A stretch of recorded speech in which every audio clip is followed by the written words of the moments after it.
Oh, what is up, everybody? Welcome back to another episode of the GXHockeyCast. We're on episode 145. Tyler Bozak of My Little Hockey Show, where once a week I go through all the major news and what's happenings around the NHL, semi-focused in on the Leafs and Flames. Those are my two favorite teams, but I'll be discussing all 32 teams on this podcast. And we have to start. This is just insane right now. What the St. Louis Blues are doing is just so eerily similar to what went down in 2019. Let us discuss this. So the St. Louis Blues, if you haven't noticed, are the hottest team in the NHL right now. They are doing exactly what every team heading into the playoffs would like to be doing, and that is they are playing their best hockey going into the playoffs. And St. Louis is in a nice playoff position right now after winning 11 games in a row. The last time they lost a game was mid-March. That's crazy. It's a month ago. Not a month. That's a little much, but still, they have been playing outstanding hockey right now. And yes, a lot of comparisons are being drawn to the 2019 situation. Now, if you had some early bets this season that St. Louis was going to win the playoffs, you're probably doing pretty good right now, I would imagine. But just like in 2019, Blues fire their coach. They bring in a new coach. They have been unbelievable since. I think it's, they're 18-2-2 now since the Four Nations face-off, which is obviously freaking incredible. But Monty coming in there, I mean, everyone knew that, Monty getting fired from Boston, it wasn't really his fault. That is eventually someone's going to get their heads rolling in Boston this year after what's been going on and all the success with Monty and Cassidy that left to Vegas. They're firing great coaches left, right, and center, and they're going off doing great things. But yeah, Monty's got the St. Louis Blues not only back in the playoff picture, but looking to cause a ruckus. No one wants to get the St. Louis Blues in the first round right now, and it looks like it could very well be the Winnipeg Jets, which is so freaking unfortunate for the Jets, man.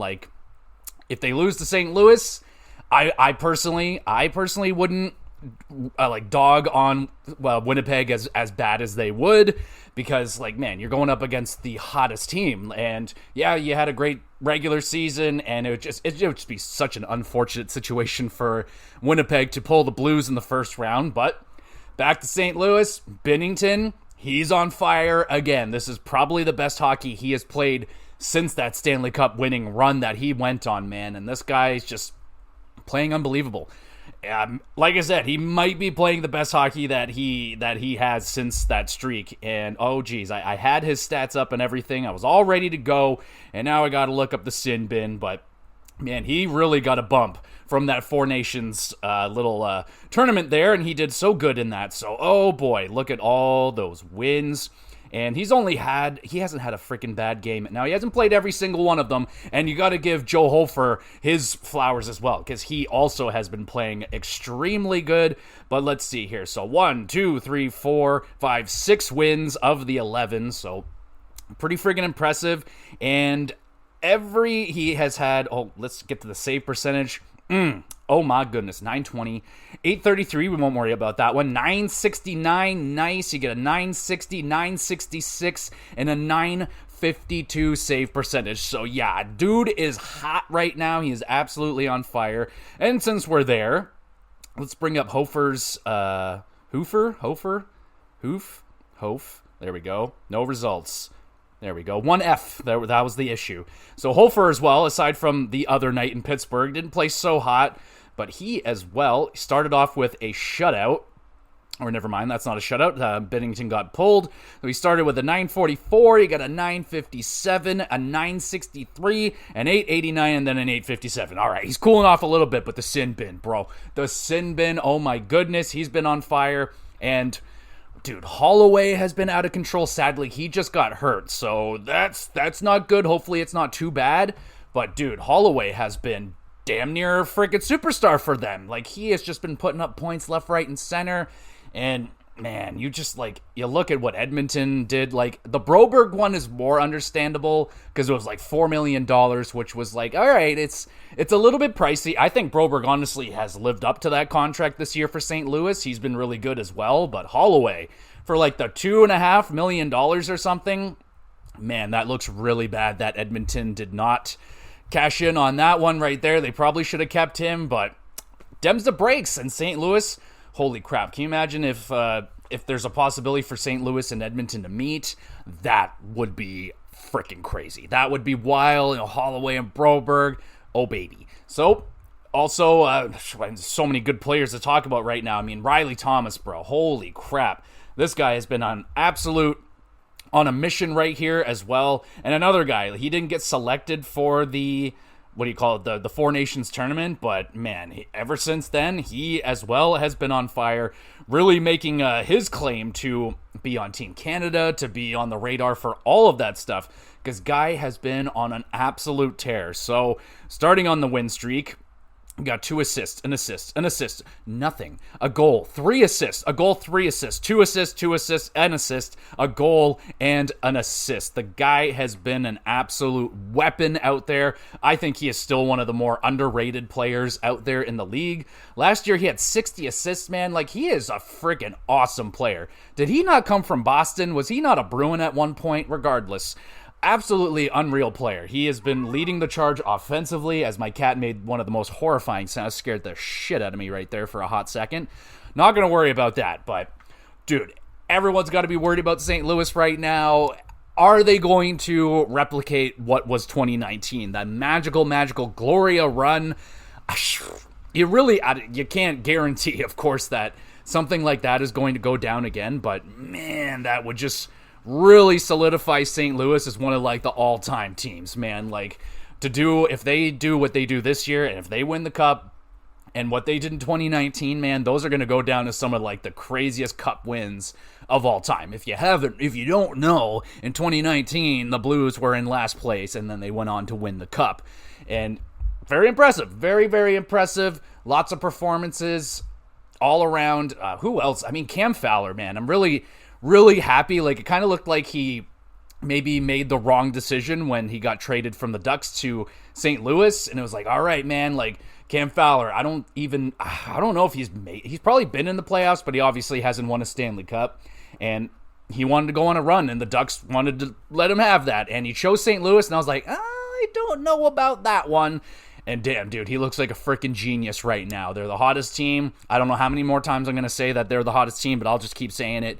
And I feel really good for Cam Fowler, man. He's been doing good. Jake Neighbors, like, how many more St. Louis names can I think of? Jordan Kyrou, he also, he's been, ever since he signed the big ticket, he's kind of been up and down. Like, he has some pretty rough lows. I remember, like, that wasn't the fans, like, booing him or something. He got really upset.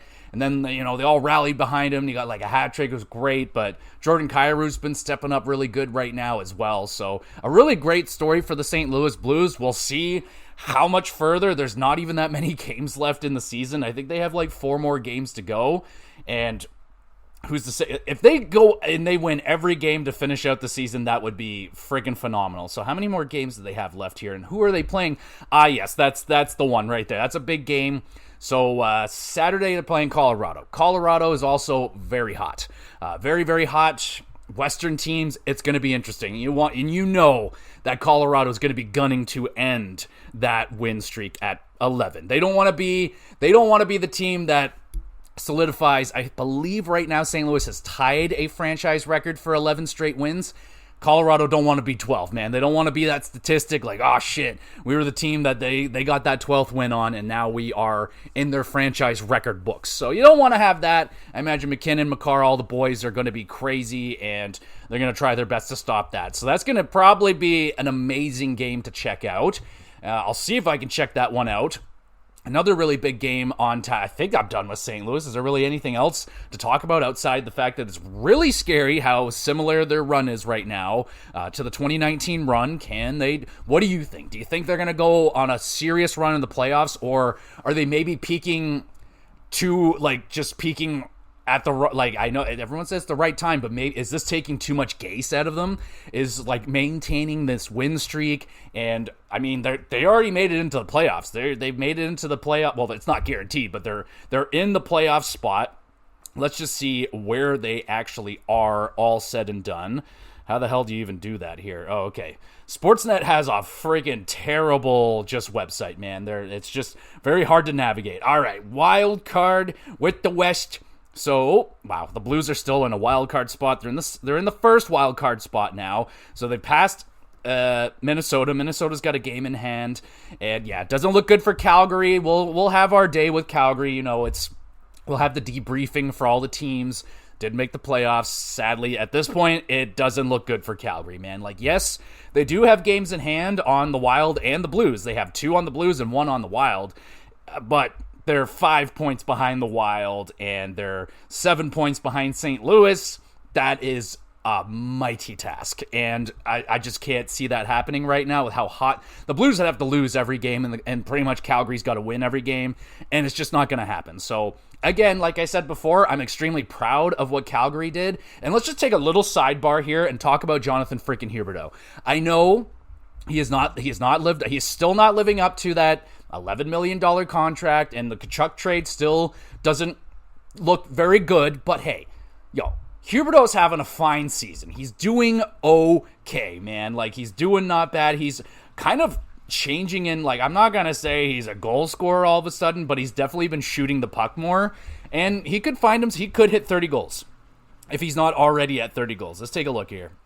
Jonathan Huberdeau, 75 games played, 27 goals, 31 assists, 58 points, a -12. You know, like I said, I am not saying that he is living up to that contract, but you know, it's been better I think this is maybe the best season he's had as a Flame, which again, it's still not great, but like, I mean, at minimum, you would be wanting a point per game out of a guy making over $10 million, but you know, his shooting percentage is fairly high this year. How many shots has he taken? Shots, 145. That's not a lot of shots. Okay, so I don't know. He's definitely got a good shooting percentage this year. Could crack 30. He could crack 30, which would be great. Kadri hit 30 goals. I mean, I'm happy with Kadri. He's doing pretty much exactly what I expected him to do.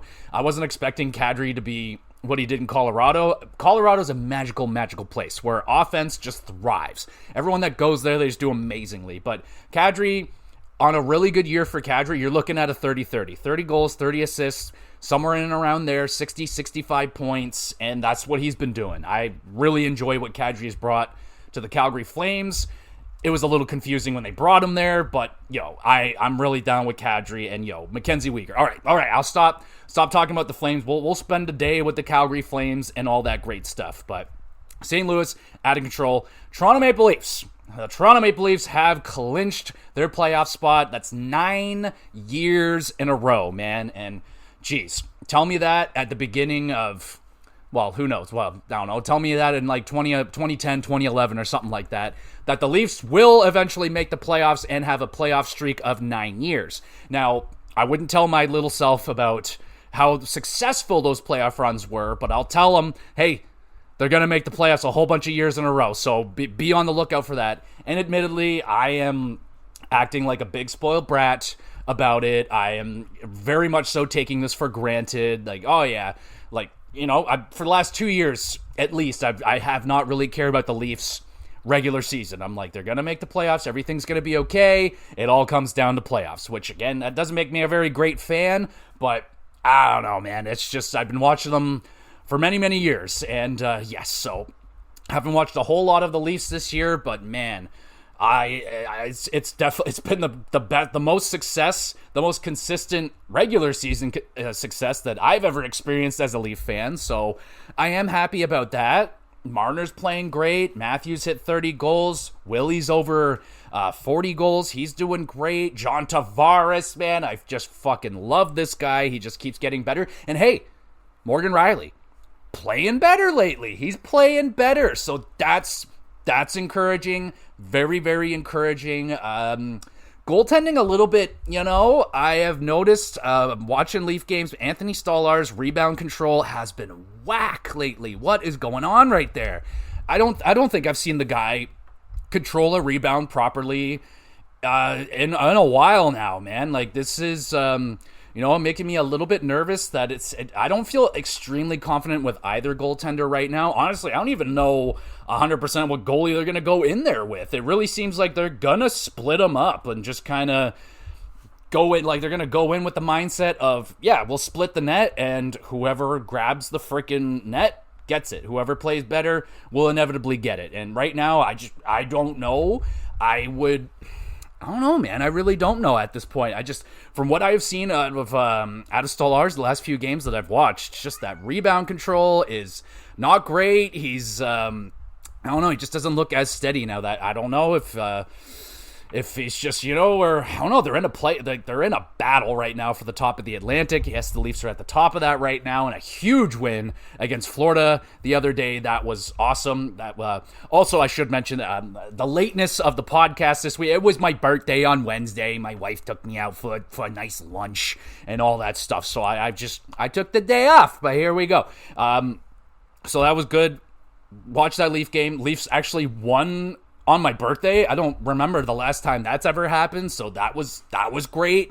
Yeah, dude. So again, I'm still of the same mind with the Leafs. They're not the strongest team going in there.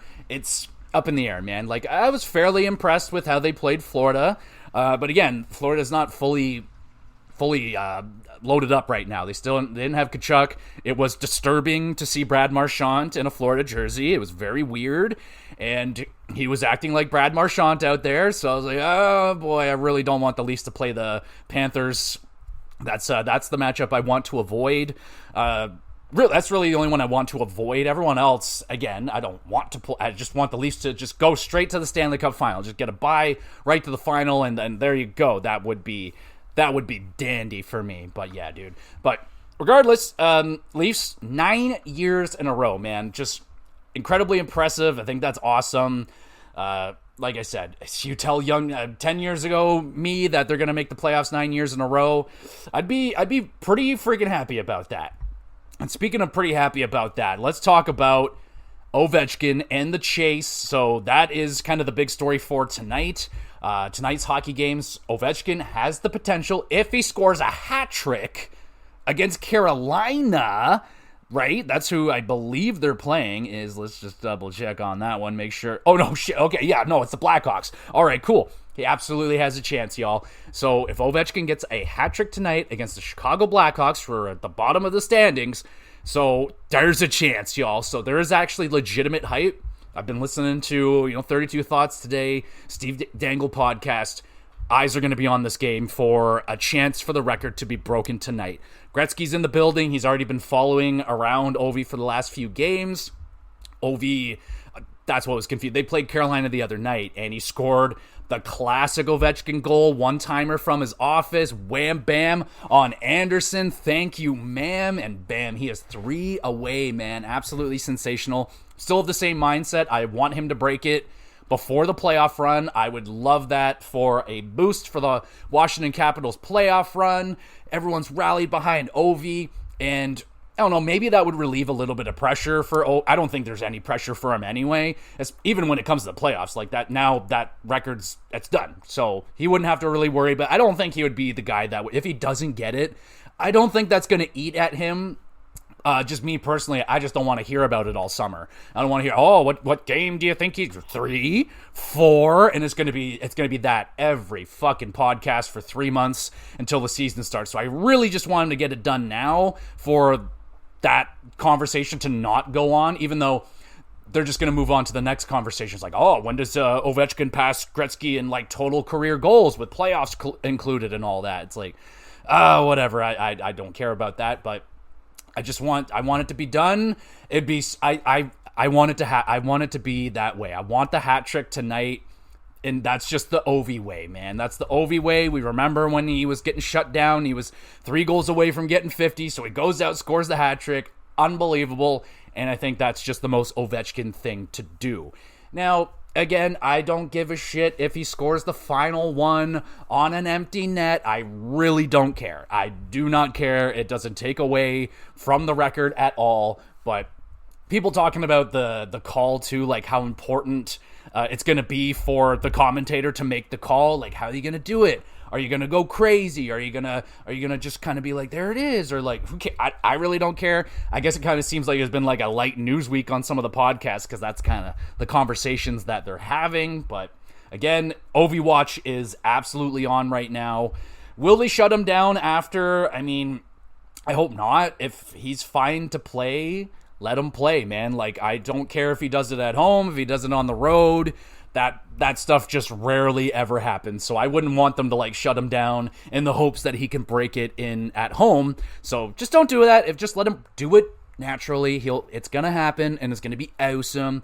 So there is that. So something that isn't awesome, I guess it depends who you are. Definitely not awesome for Tortorella because he's been fired.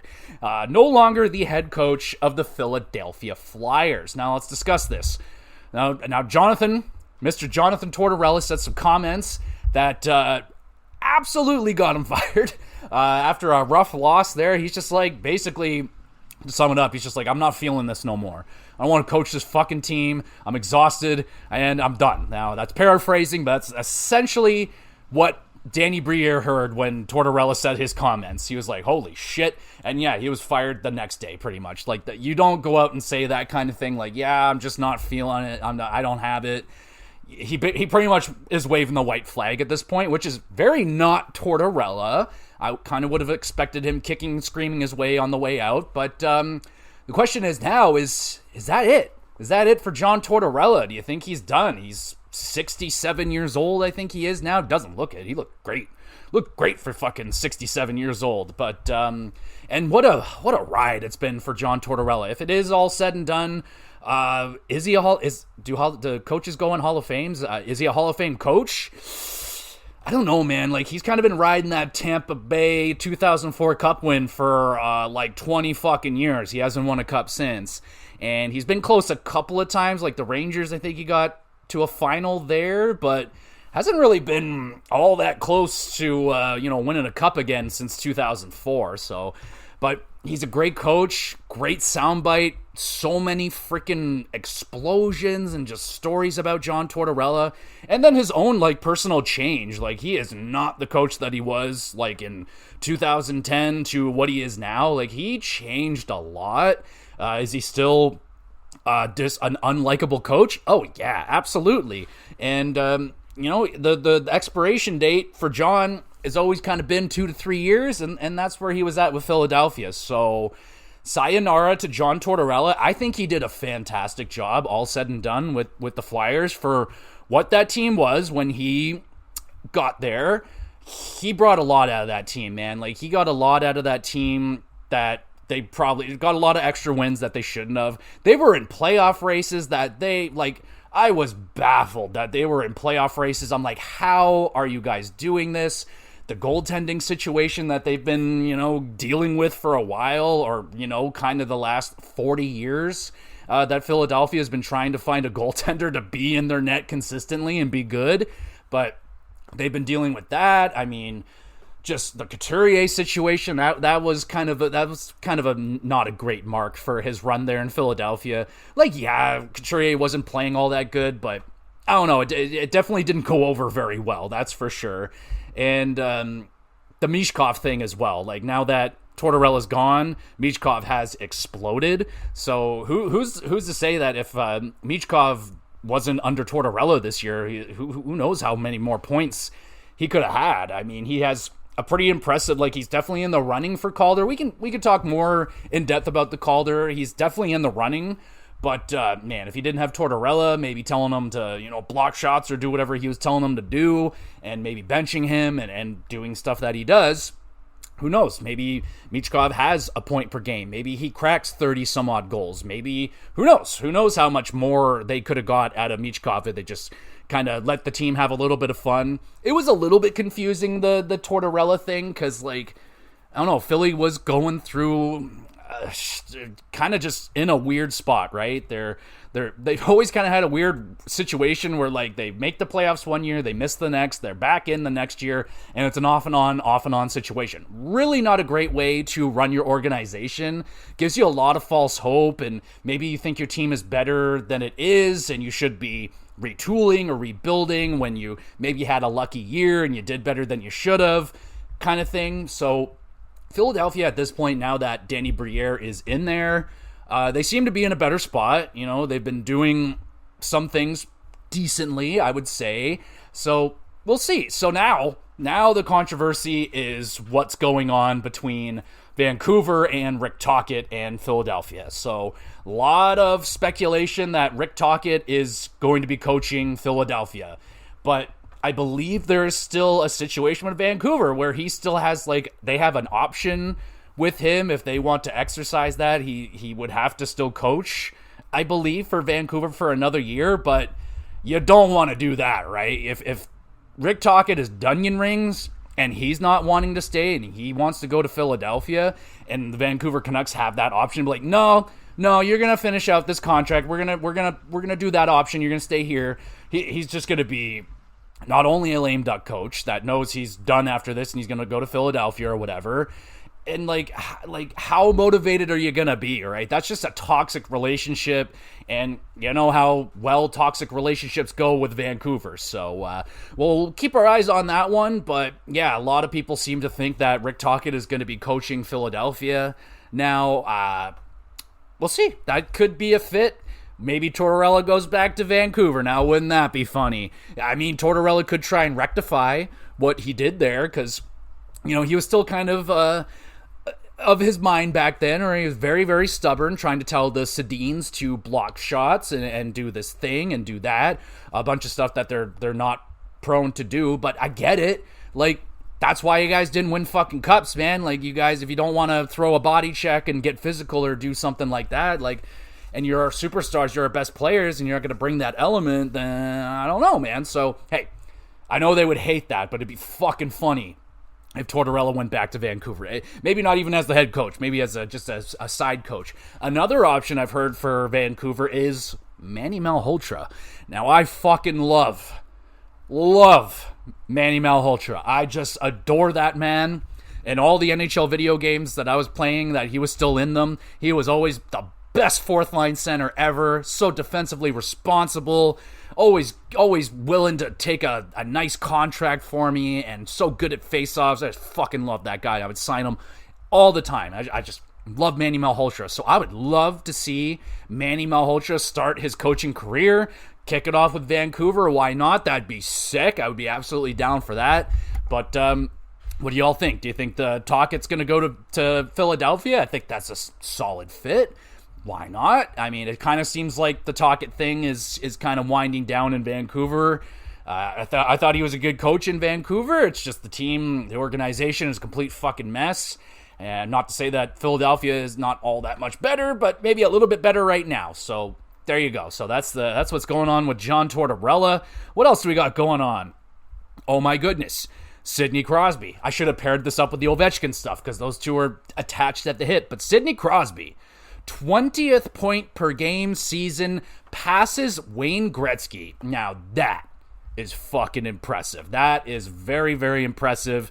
20 freaking, I don't know if that's in a row. It might be in a row, but there are some lockout seasons. But regardless, Crosby, still the freaking man, dude. He's still got a point per game this season on a very not great Pittsburgh team, but he's doing what he can. So that is an incredibly impressive record. How many more point per game seasons do you think Crosby has in him? I think 2. I think he could still do it next year. And maybe after that, that's when you start to see a dip maybe in that point per game. And I guess it also depends on how bad Pittsburgh gets. But Crosby's still getting it done, man. So that's really impressive. Speaking of impressive, the Carolina Hurricanes. They have been damn impressive lately as well. They've been picking up a lot of wins. They had an 8-game winning streak as well. And man, let's talk about this Jackson Blake guy, because he has just appeared out of nowhere. Apparently, he has played 74 games this season for the Carolina Hurricanes, 14 goals, 16 assists, 30 points. And that is, yes, it is, in fact, Jason Blake's son. Remember Jason Blake, man? Oh, man, Jason Blake. A very unfortunate Toronto Maple Leaf, but hey, I remember him. But hey, his kid is out there doing some pretty fucking impressive stuff. Got great hair, and man, he's been looking really good for the Carolina Hurricanes. And we talked about the Hurricanes having one of the better prospect systems as well. And here's another one. Like, I haven't even heard of Jackson Blake until I just started seeing him like popping up in fantasy. I'm like, who is this guy? He's getting a lot of points. Very impressive from him. Also, I just want to shout out freaking Jack Rosovic's got 21 goals. I think that's really impressive. Only 36 points, but 21 goals, man. That's pretty freaking good. And he was brought in on, I don't even remember what trade that was, but regardless, that's pretty good. And of course, where is what's-his-face? Oh, man, Jalen Chatfield. Oh, shit. I guess I'll talk about that. So Jalen Chatfield, he tripped up a dude during a fight, and they're calling it a slew foot, and he slammed him down to the ice, and the guy cracked his head, and not good. But apparently there's not going to be any discipline for that one. But very scary situation, man. I just don't fucking do that. Don't freaking try and take someone, judo flip someone down on the ice like that when they don't have a fucking helmet on, man. That's how people get seriously hurt and have their careers ended. So don't freaking do that. All right, so I'm still trying to find out. Okay, Logan Stankoven. He's been pretty good. 3 goals, 3 assists in 11 games since he came over from Dallas. That's where he came from. Not bad, man. Not bad. And he's still really young, looking to continue and be better. But man, Carolina, they're just set to be good for a long time, man. They got a lot of young talent. Freaking Seth Jarvis, another 30-goal season for him. And I get reminded every single time that Seth Jarvis is brought up that, hey, remember, that's the pick that the Leafs gave up to get rid of Patrick Marleau. It's oh, can you imagine Seth Jarvis on the Leafs right now? It's okay, well, yeah, that would be amazing, but who's to say that they would have picked Seth Jarvis with that pick anyway and all that shenaniganery. Sebastian Aho having another fantastic season. Andrei Svechnikov, I was expecting more out of him this year. He's only got 19 goals, so, I guess just another year that he doesn't get to 50. I guess at this point I will admit defeat, and I don't think Andrei Svechnikov will ever score 50 goals in the NHL as long as he's a Carolina Hurricane anyway. But, man, Carolina, another dangerous team in the East, and just a wild season for them, man. The whole Rantanen thing, it was just kind of a swing and a miss, and them coming out and saying yeah, we got to do better at making sure we find guys that fit. Fucking yeah, what are you talking about? Of course, that's your fucking job. You got to scout, you got to have your pro scouts out there looking for guys that are going to fit good with your system, and I imagine that's got to be really challenging for Carolina because their system is rather hard, really hard for them to play. So I got to give Carolina their props. They've been playing really good through a lot of trades and just, goalies getting injured. They've had 17 goalies play for them this year. It's been out of control, but Carolina apparently having things in control right now. How far are they going to... I still don't see them Stanley Cup or anything. They're always a threat in the playoffs, but they always run out of gas, man. It's always the offense that dries up or goaltending just kind of falls apart, something like that. I still don't see Carolina as that team that can get over that hump, but hey, they're playing really good overall this season, so that's really key. Oh my goodness, one thing I have to mention, something awesome that Ovi did. They played the Minnesota Wild, and I believe they lost. And the team, Washington, they're leaving. And then Ovechkin's oh, fuck no, you guys get the hell back out here. We're shaking Marc-Andre Fleury's hand, y'all. And that was just awesome. Ovi waiting patiently. First in line, of course, just waiting. And he shakes Marc-Andre's hand, man. That is just fucking class right there. That is class E right there. So that's fantastic. Another great moment there for Marc-Andre's final season in the NHL. Really sad that is coming to an end, but I also think that quite possibly this podcast episode is coming to an end. I know it's a short one, but I am still hella busy trying to get my basement cleaned up from the flooding that we had and the horrible ice storm and all that terrible stuff. So sadly, it's going to be a quick one this week, but I do have good news. I did, in fact, got Super Mario World 2 done, so I will be doing a episode on Super Mario World 2 for the GamerCast. I'll have that out tomorrow, and yes, I am aware of the Switch 2. I will do... Next GamerCast will be the Switch 2 talk. We'll talk about all the stuff that got announced, the games, the specs of the console, the prices, and all that crazy shit.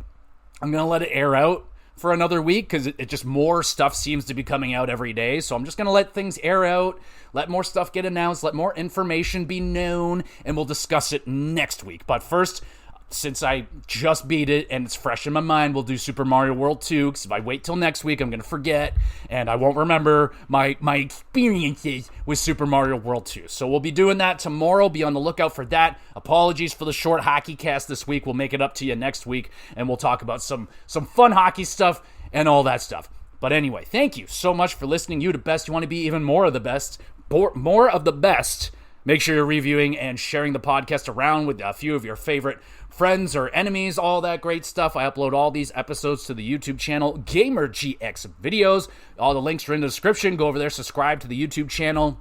You want to have a question answered live on the pod, send in a question on Twitter. I got an email address, and you can drop a comment on Spotify. You could do that. Did you know that? You can drop comments on Spotify now. And YouTube. You can go on a YouTube Epi, drop a question, anything on hockey, video games, wrestling would be preferred. And there we go, everybody. And we got AEW Dynasty is on Sunday, so we'll have a pay-per-view review out for that as well, along with your AEW and WWE weekly recap. So we'll have all that there for you coming out as soon as I can. But there we go, everybody. You the best, and we'll be back with some GX Bluffcast.